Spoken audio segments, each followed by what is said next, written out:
Hi, my name is Rayyan. I am class of 2009, an economics major. In Shades, I was intro chair, alumni coordinator, secretary, and assistant business manager, and my part was tenor. Hi, I'm Michelle Meertens, class of 1992. I am a founding member of Shades, and I was the first business manager, and I am an alto.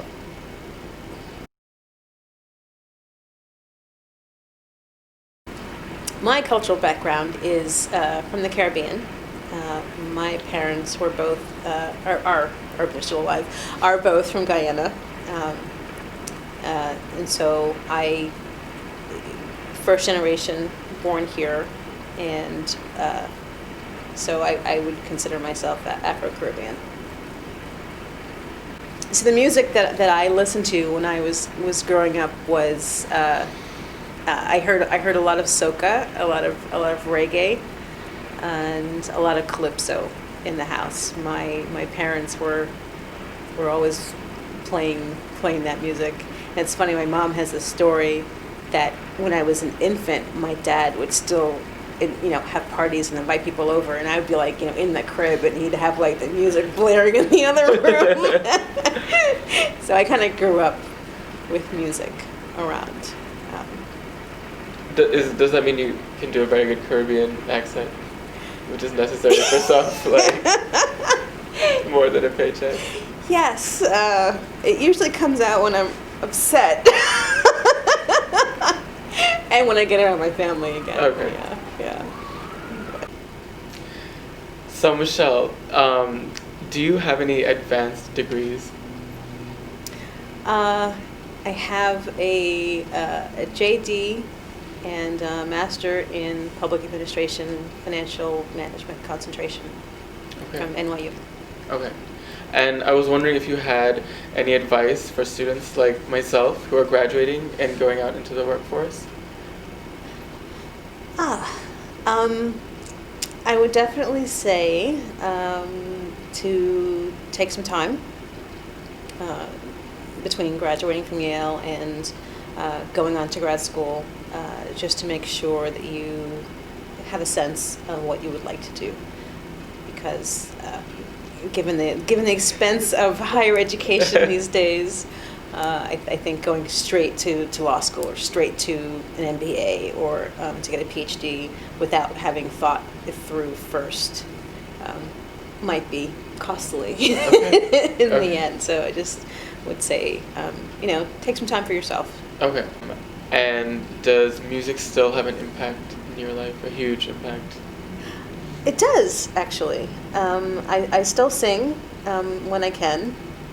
And I have, friends and colleagues that I sing with every now and then. But I always love listening to music. I like going to live performances, and I think music is, a gift to the world and a wonderful thing. So yeah. And can you tell me about the early days and your role in starting Shades?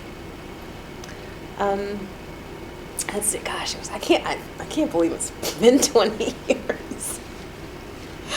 I remember being on campus for prop, and I'm not sure if they still have that now, but it was They do. The It's called Cultural pre-registration. Connections. Okay, before it was pre-registration orientation program. Right. For people of color, and I went to that, and I met and became very close with immediately a bunch of friends, and we just had a great time in the week before classes officially started.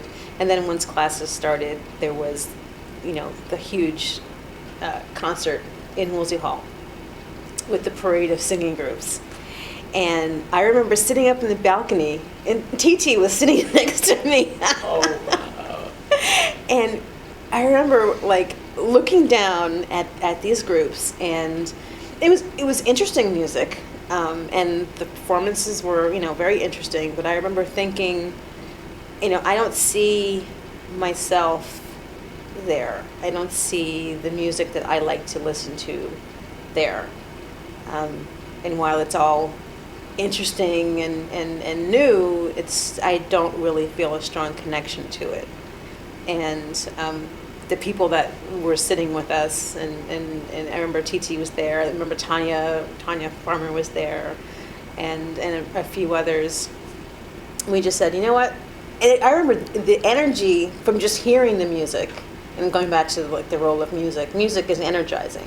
And I remember leaving that concert and going back to someone of the colleges. I think I forget, maybe it was Calhoun, and there was a piano in the lobby.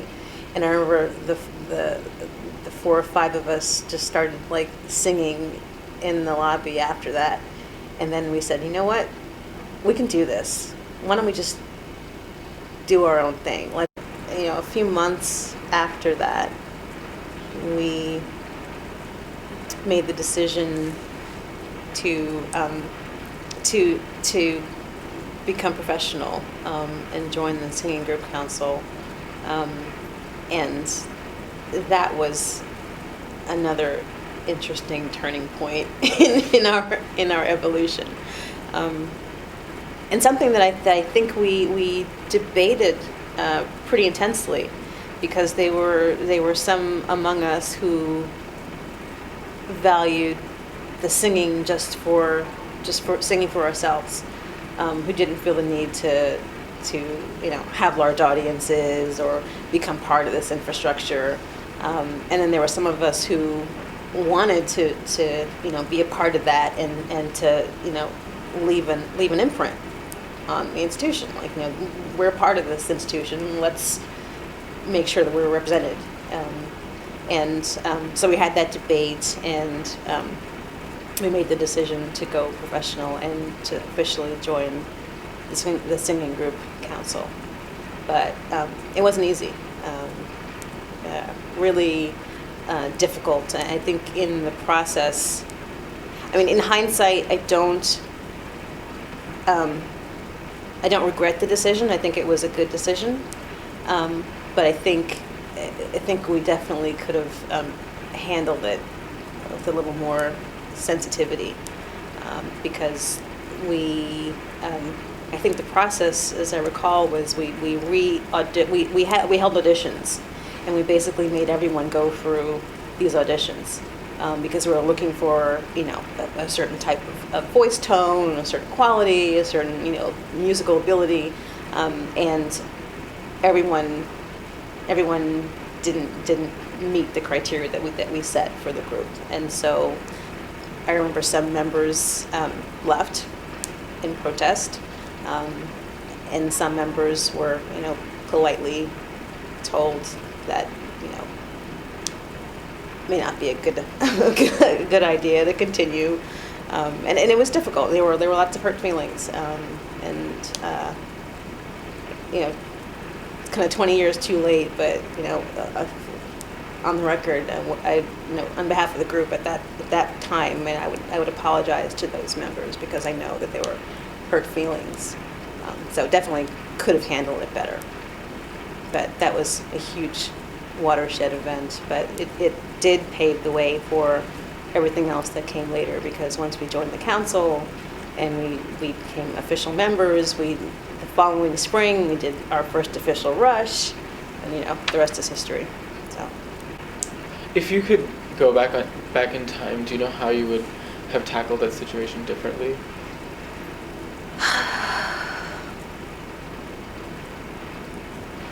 That's difficult. It's difficult. I think we probably could have done it over a more extended period of time to let people adjust. I think we could have had more conversations about it with the individuals. Yeah. So you were the first business manager of Shades, and is that something that you had always done growing up, been interested in the business affairs of organizations that you were in? It's funny. It's so funny that you put it that way. Well, the answer's no. Okay. But in an odd sort of way, I think I was probably subconsciously reflecting my career path down the line, because I am an attorney, and I like order and documentation and rules and regulations. Right.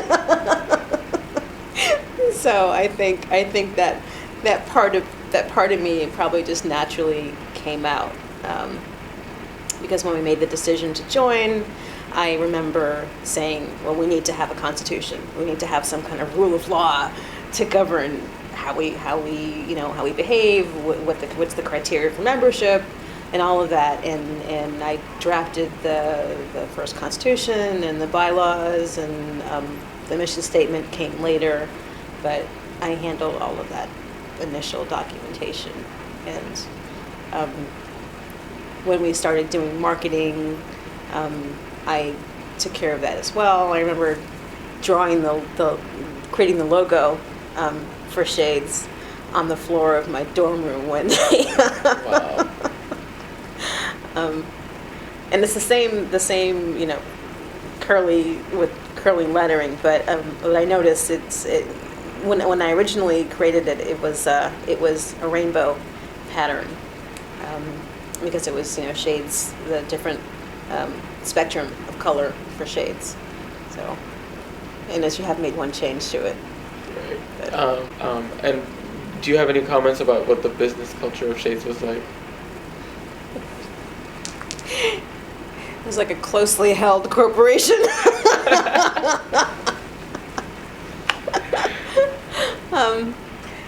I mean, it was. I just have really fond memories of Shades. It was, it was like it was the family that you got to go back to when you dealt with, the classes and all the rest of the stuff that we had to deal with at Yale. And it was our support group, and we got together, and rehearsing was so much fun because the characters in the group were always making jokes, and we'd get dinner, we'd get pizza, we're laughing and talking and singing and doing skits and choreography, like doing funky moves. It was just a lot of fun. Where did you guys rehearse? Mostly in the African American Cultural Center at the house, or in the common rooms of the various colleges, the ones that had pianos. Okay, so that's still the same. Yeah. I wanted to address something that you were talking about earlier, the Constitution, which you wrote, which is a very important part of Shades now. Mm-hmm. How was it writing a Constitution? I mean, I imagine you hadn't done something like this before. And it's something we read every year, and it's not like the constitutions of many organizations that never look at it. Like, this is still a very much alive, a living document. Yeah. That's good. Yeah. That's good. How did I? Yeah, I mean, just conceptualize it? if you had any more comments about coming up with it.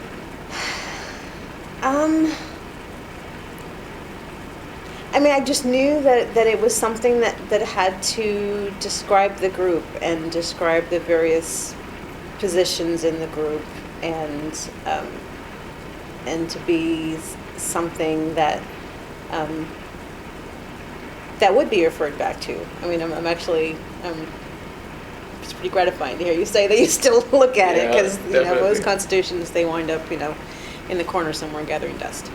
Okay. So that it's a living document that still has meaning is that's nice to hear. And you talked about the decision to go from informal to professional, and I was wondering if there were any other pivotal decisions or changes made in the group while you were in it.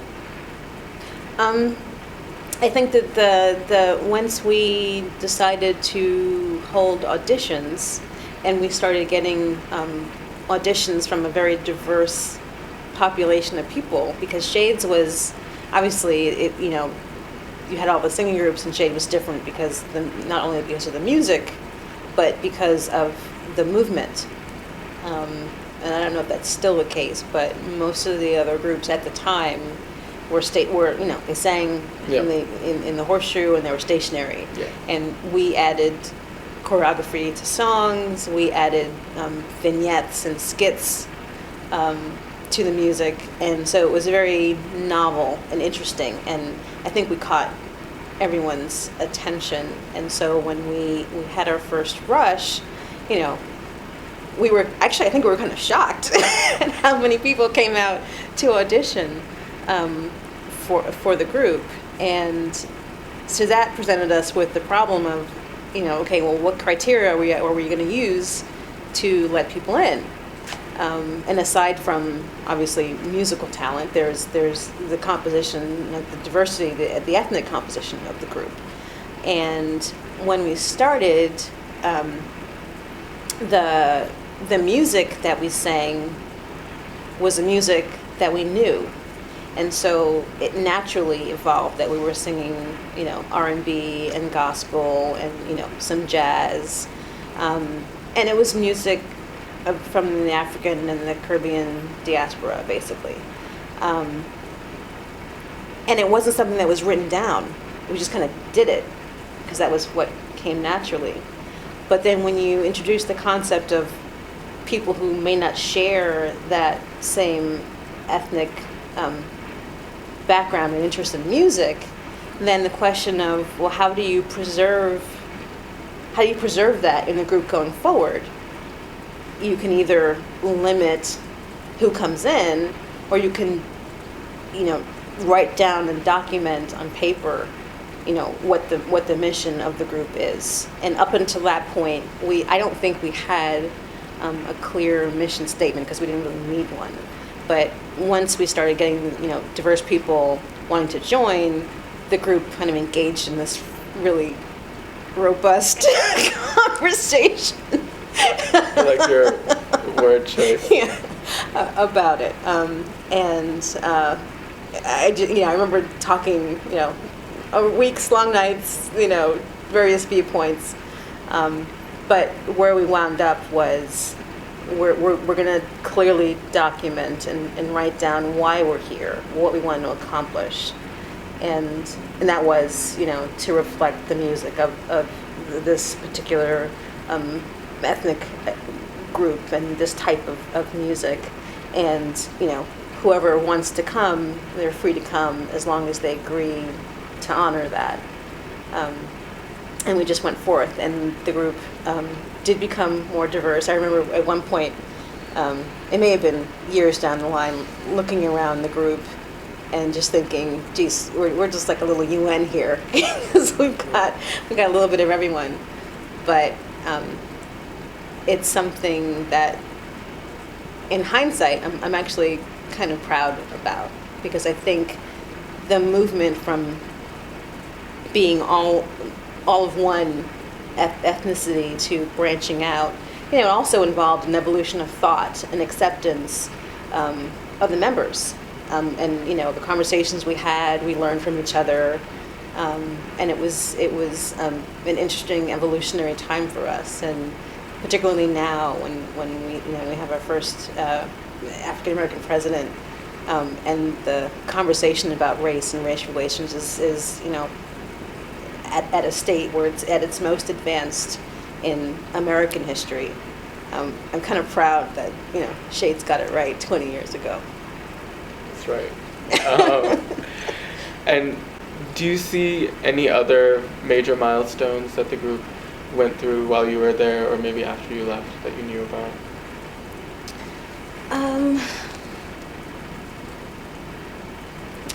I think it was just a constant process of evolving and becoming more and more professional. I've gone back. I think the last time I went back to a concert may have been the 10th anniversary, but I just remember every time going, and I'd gone back to a few before then. Every time I go back, the quality of the singing is just like, wow! You all are very, very impressive. And also, the thing that I'm really jealous about, to go on the website's fabulous, But to hear about the places you guys get to go for your trips, I'm like, we were scrounging for pennies to go to North Carolina for for our trip, and I hear you guys have been to South Africa and all these different countries, and so, yeah. I think finding funding was another challenge that we always had to deal with. Okay. Yeah. And were there things you learned in Shades that you carried into the real world?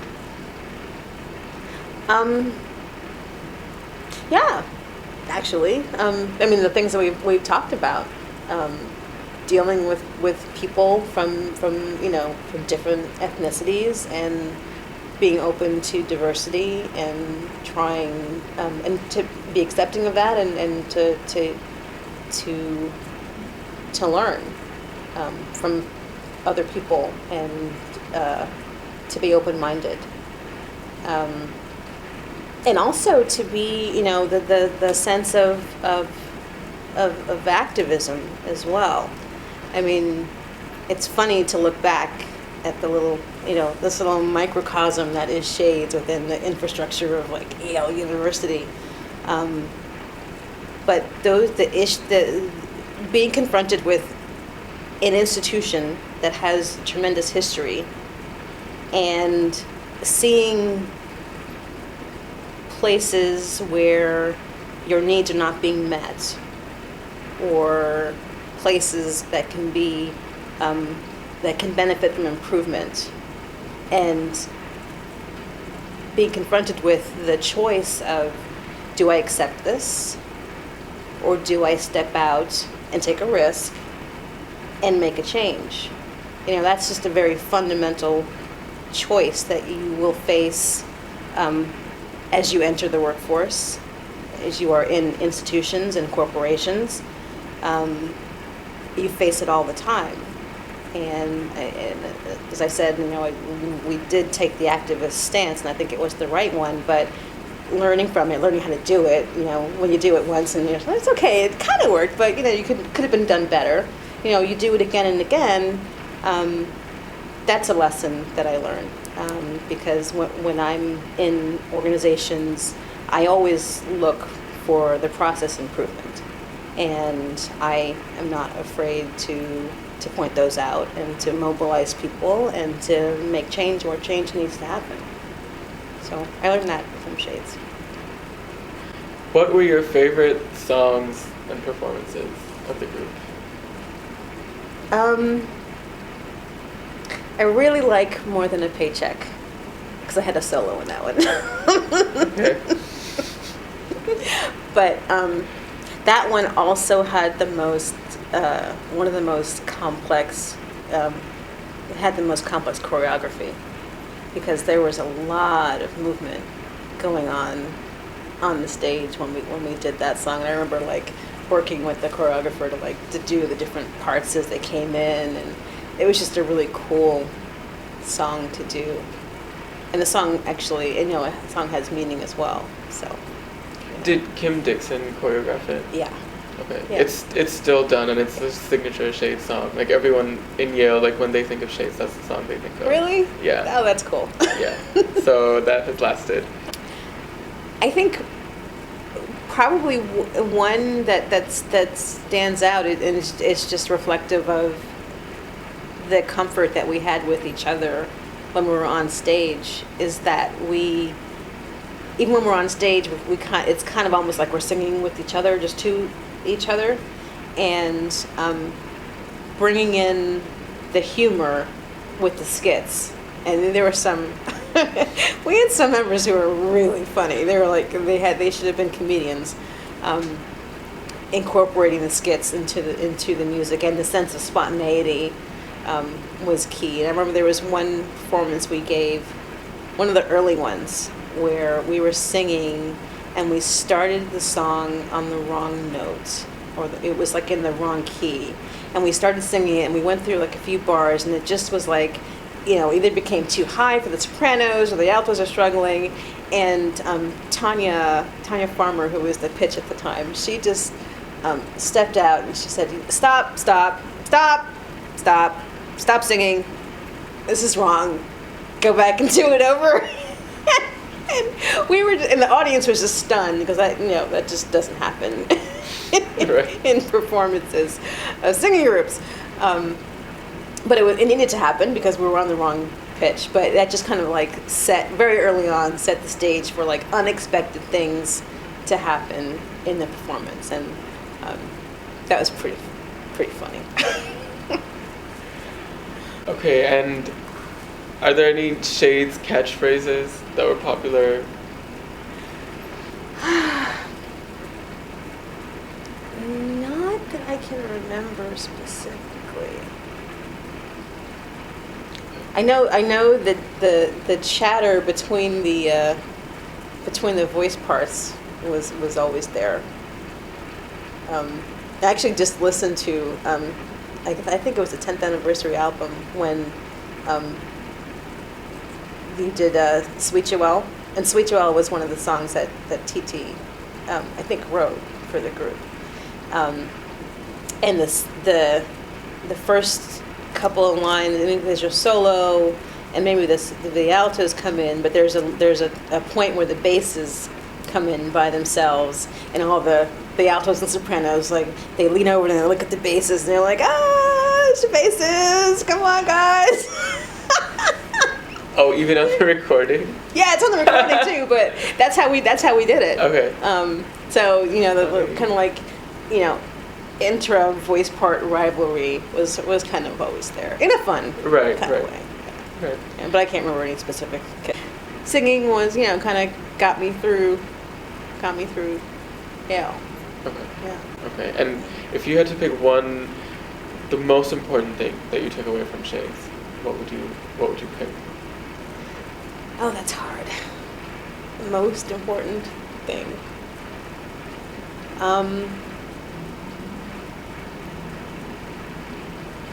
Just be yourself. Be yourself and express yourself. And I think that's what made Shades special, is because that was the one place where, at least I felt, and I think the other members felt this as well, where you could really be accepted for who you were, or who you are, and you can have a voice and hear your voice, not just a singing voice. But we, half of most of our rehearsals were like deep debates, conversations about, like life and what we were learning and the world around us. College is a special time, in life. In hindsight, oh my God, it's 20 years ago. Right. But right. The first time that most of us have been away from our parents, and just becoming familiar with who you are as a person, with what you think, and you hear about what's going on in the world around you, like what's your opinion on these things, and being able to have a close circle of friends to discuss those with is pretty special. And if you can have fun with them and sing with them and do something that all of you love and share in common, that's a pretty special thing to have. And so that's what Shades means to me. Do you think that songs can change the world? Yes, I do think that music, and songs in particular, songs that are sung, a cappella, can change the world. I think the music that we started out with singing it obviously has historical significance, and song was the comfort and the binding thread that took us through our educational experience.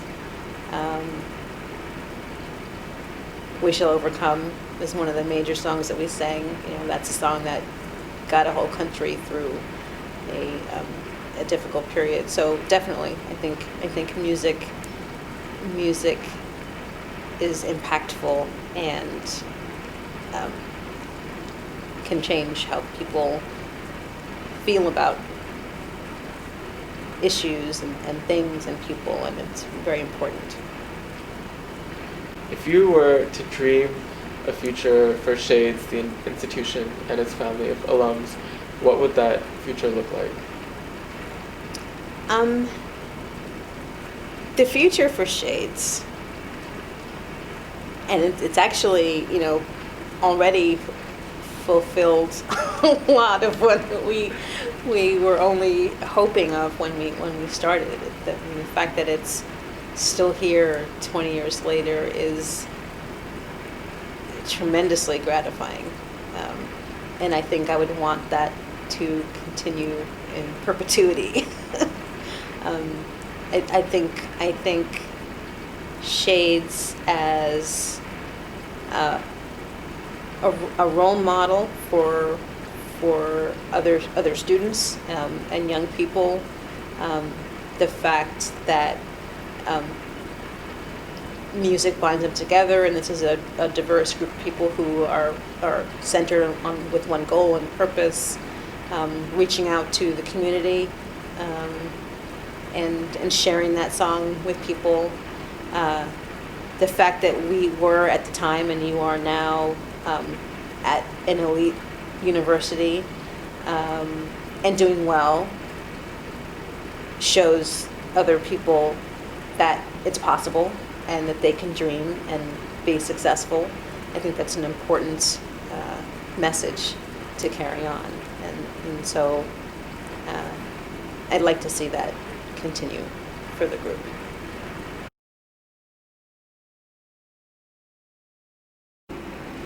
So, tell me a little bit about yourself. Sure. So I am from Bangladesh. I grew up in Bangladesh. I was there until I was 18. I went to the U.S. Embassy School there, which is why I kind of have an American accent. So then I came to Yale after that, my first time living in the U.S. I'd been here before. I was this lost child all alone in another country. Ever since I had been young, I had been interested in music, obviously in general, and R&B in particular, which is uncommon in Bangladesh. So when I saw Shades performing at Woolsey, I was blown away, like most people are. And I thought, I didn't go to Yale to do a cappella. It was just one of the things that I was trying out, and then I got into Shades. And then I was locked in for the next 3 years. No, I'm just kidding. So tell me about your Rush experience, the audition process and getting in, and Okay. tap night and all that. So the morning of tap night, I talked to my parents and I said, tonight is tap night. I find out if I'm gonna get into any of these groups or not. And they said, well, it doesn't really matter because you're not gonna do it, right? And I said, right, because they were so against me. They were like, it's great that you auditioned and you went through and you did all these things, but now you have to, get serious and start studying and all these things. So I was like, okay, fine. And when Shades came, when they ended up coming and tapping me, I actually said maybe, which is something I've been getting crap for ever since, forever, time immemorial, I will be. And I really wasn't sure. I talked to a lot of people, and what really convinced me was this discussion I had with my ethnic counselor, and she said, if you don't do Shades, I can guarantee you will regret it. And if you do Shades, I'm sure that you will love it. And as a compromise, why don't you say yes? And if you change your mind later, you can always drop out, which I'm sure you won't. And she was right. I didn't drop out. But that's how she reasoned with me. And I called them the night after, and I had my own special tap night. I went to Yorkside. They took me to Yorkside. I didn't think they would all be coming and tapping me, but they did, which I really appreciated. And it was really a sign of how loving and amazing they were. So that was my Rush experience. Wow. And what do you remember about your fellow tapmates? Okay, so what I remember about them is, it was Sarah Jane, Dan, Annika, and Rachel. And Sarah Jane came up to me when I was tapped, that night, and she introduced herself. So she was the first, my tap class member that I met, which is funny because now we're best friends, we're best Shades friends. And the other ones, I remember just being we're all very different. We're the type of class who we don't really hang out together that much outside. I know a lot of tap classes do. We're not like that. We appreciate each other and we love each other, but I think our hanging out and stuff is mostly limited to in the Shades context. Mm-hmm. And a lot of us have made close bonds with people in other tap classes. But I guess the way I'd characterize them is Dan is the most, I would say he's the most modest Shades member I've ever met, including alums, but he's also one of the most talented. I guess those two sometimes go hand in hand. Rachel is going to become famous. That's all I can say about her. And Annika is crazy. She's not gonna get mad at me that I'm saying this. She knows she's crazy, but she knows that you will never forget her. If you meet her once, you'll remember her forever. That's the type of person Annika is.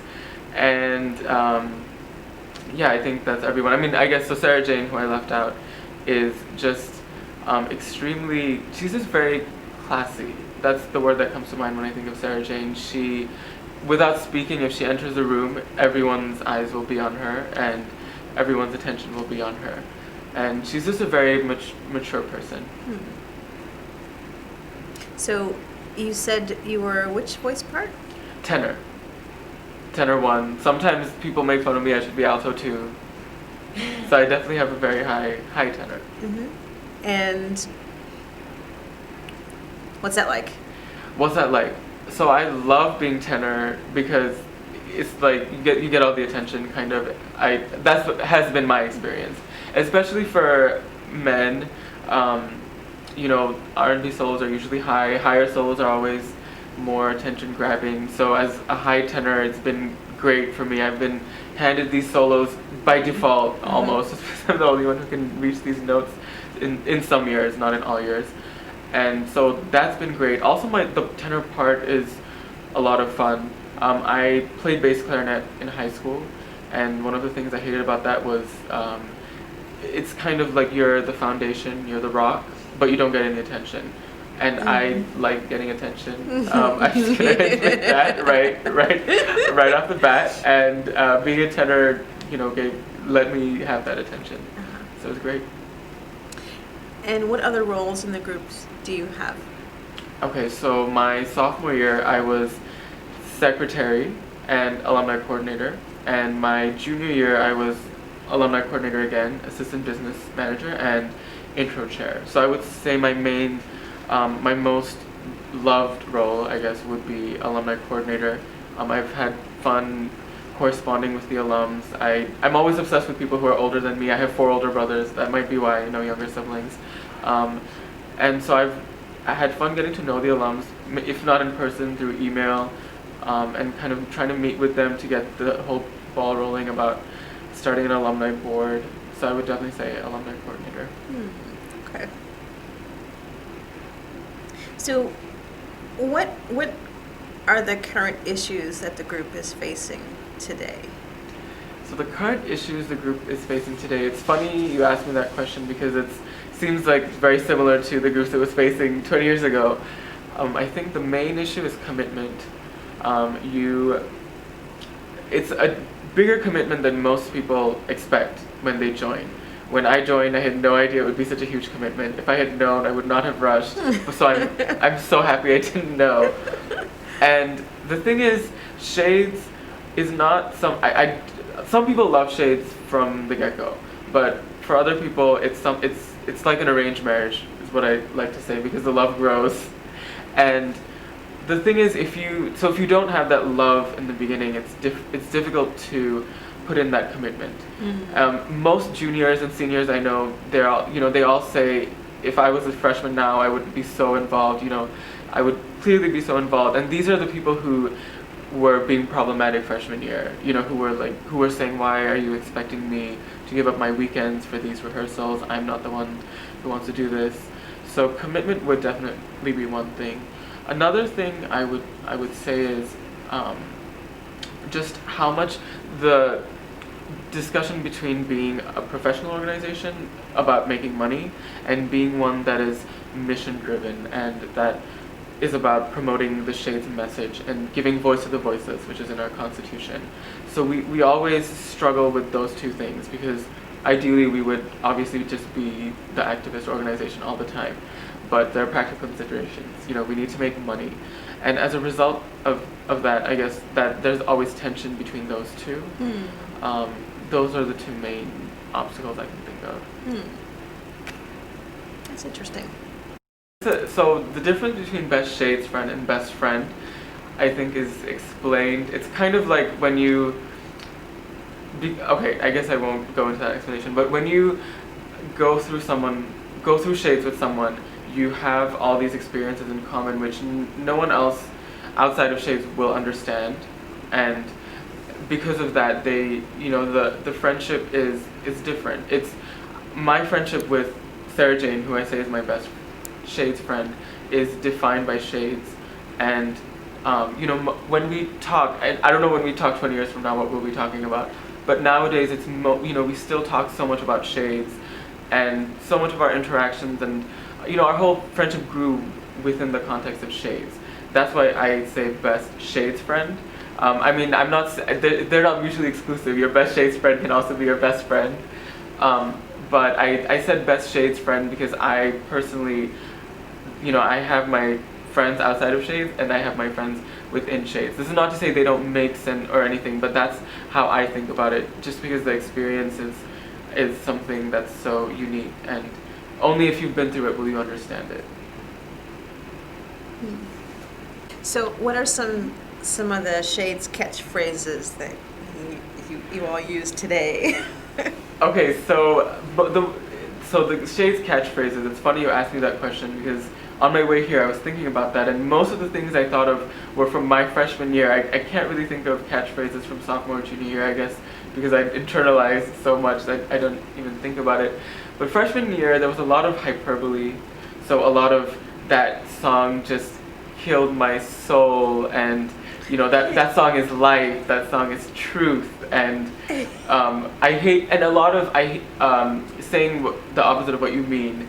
You killed that song, I hate you, you butchered that song, which means you were amazing, and so those two things are the ones that stand out.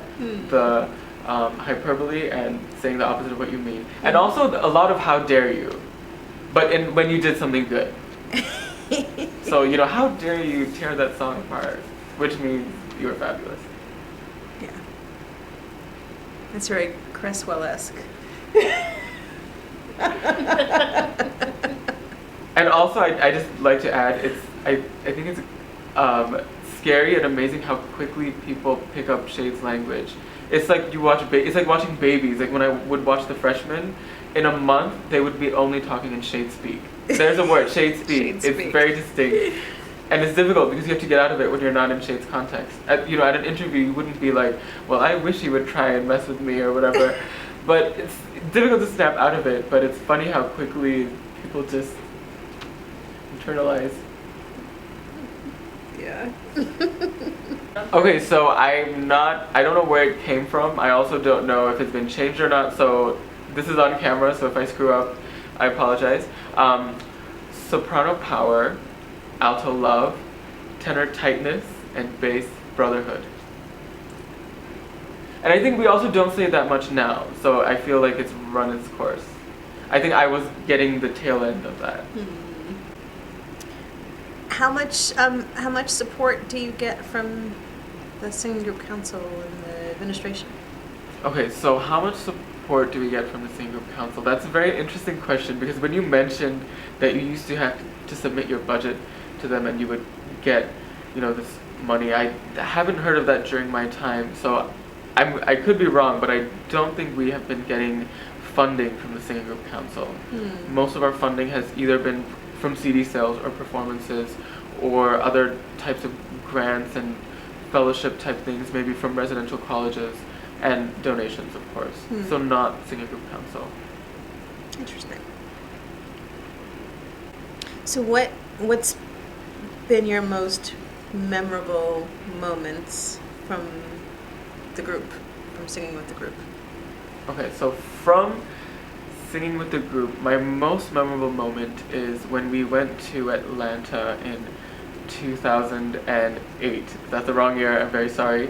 It was my junior year, so spring of 2008, and we sang at, okay, I just messed that up. I meant New Orleans, and I meant another year. So I'll just start again. Okay. So my most memorable moment in Shades was, or singing with Shades, was my sophomore year. So that would be spring of 2007. For our spring tour, we went to New Orleans, and that was definitely a mission-oriented tour. We were not making that much money, and on purpose.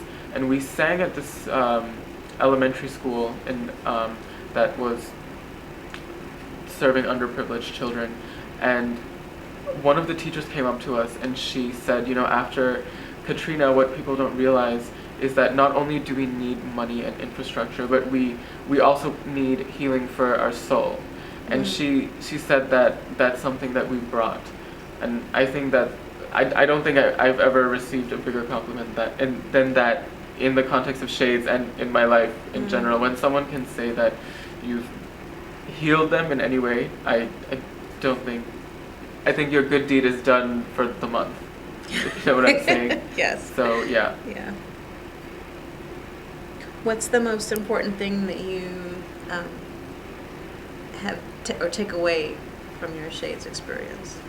So the most important thing I take away from my Shades experience is it's actually has nothing to do with singing. It's actually having to do with being professional and what commitment means. I think I used to think that I was a very committed and organized person and good at these things, but after I came to Shades, I realized that that wasn't true. I realized that you can always push the bar, and I think being in Shades made me a lot more organized. I had to balance academics and Shades, so it made me a lot more organized. It made me understand what commitment means. It made me understand that when you have those rehearsals that last for 4 or 5 more hours than you thought they would, or you have to come in during the weekend, you have to wake up early on a Saturday morning. Those are things which you just need to do and not complain about if you understand what the bigger picture is. And I think Shades has definitely given me an understanding of the bigger picture and kind of seeing the forest and forgetting about the trees sometimes. So I would say, and that's made me more professional, I think. So yeah. So what's your favorite song? My favorite song in Shades is definitely Is It a Crime? It's not difficult to come up with at all. And it's not only because it's such a great song, but it's also because I have a long, and not tortured, but a long history with Sade. I have been listening to her since elementary school, which might sound a bit odd, but it's because my older brother, who's 17 years older than me, was a huge, and is still a huge Sade fan, so he always used to listen to her. And as a result, I used to listen to her too, and I know all her songs. And when I came into Shades and I heard that some of her songs are in the rep, I was ecstatic. And then when I heard Is It a Crime, it was just amazing, because when you really love a song and you hear a different version of it, it's usually not going to measure up. But this version, the a cappella version, just is it's different, and it's just as amazing, if not more amazing. We've talked about it in the group, and people often say that the Sade version is, she's depressed, but in the version in Shades, the singer is just devastated. The emotional resonance, I think, is stronger. It's a darker piece, and even if you didn't have the soloist singing it, if you just had the shoe, I think it would be just as impactful and just as powerful. Okay, so the most important thing I took away from Shades is an appreciation for music and a reverence for music.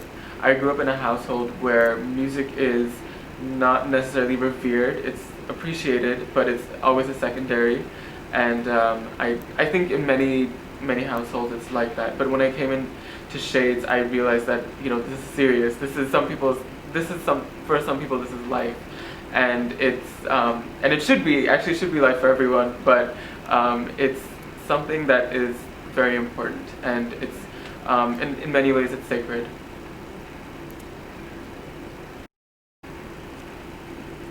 So, given that, do you think that songs can change the world?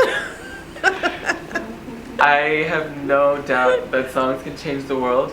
For me, what songs do is, I think songs are very compassionate, and I think what they do is they express feelings better than words, obviously, because feelings can't be expressed by words. And I think they strike at your core in a way that no other form of expression can. Well, at my core at least. And so I think it makes you feel, and it opens up waves of emotion that you didn't know you had, maybe. And so that I think serves to make you more compassionate. And when you have more compassionate people, hopefully you have more change. And the other thing it does, I think, is it catalyzes and it incites. When you see other people suffering, it makes you want to do something about it. And for me, when you hear a song that's powerful, I think that's the closest you can get to actually being in the shoes of the person who's suffering. And I think that is the best way to catalyze people. If you were to dream a future for Shades, the institution, and its family of alums, what would that future look like? So if I were to dream for my utopia Shades institution, I think it's pretty much already there, to be honest. I think it's what I would dream for is, and what it is just a very diverse, accepting, supportive environment where, as a recent alum, I appreciate the difficulty of letting go, and that's something our alums are so great at doing. Because it's your baby, but you have to let go, and it does things that you might not necessarily like. But as an alum, most of the alums have just sucked it up and said, we still love Shades. And so just the accepting part, and it is family, because the love is blind. Most of the alums don't, you don't know the current members, but from the alums I've met, there's been so much outpouring of love and support, which I don't deserve, because I don't know them, but which I've received, and I hope I can pass that on when I'm older to future members. So just the accepting part and the diversity. I think that, like you said, it's better than the UN. It comes closer to the UN than the UN does itself, and I've never seen that anywhere in any other organization or any other context. And if I find it anywhere else, I would consider myself beyond lucky. Thank you.